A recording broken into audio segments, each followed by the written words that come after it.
Many Muslims experience struggles within their marriages, and a lot of the times one of the main reasons for that is related to sexual intimacy. Something I've noticed is some Muslims pick and choose parts of the Quran or parts of Hadith or parts of Islam to suit them and their needs. But they ignore other parts of the Quran, they ignore other Hadith, they ignore the foundations of Islam, they ignore what it means to be a Muslim with good character.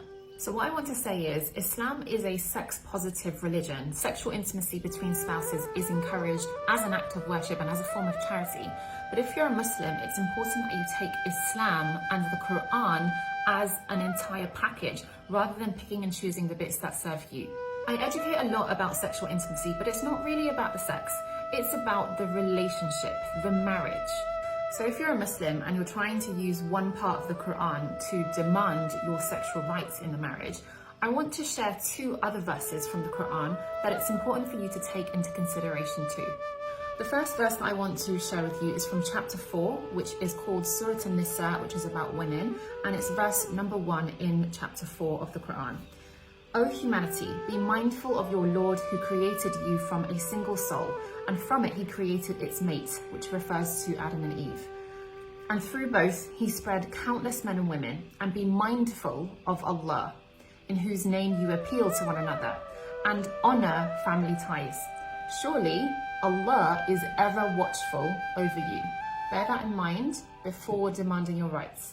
The second verse that I want to share with you is from chapter 30, which is Surah Al-Rum, and that chapter is about the Romans. But this verse number 21, is something I want you to bear in mind when it comes to marriage and intimacy.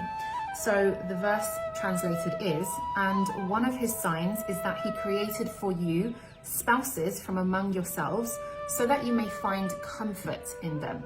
Pay attention to that word comfort. Another translation of that word is tranquility. And he has placed between you compassion and mercy. Compassion and mercy are two other words that are important.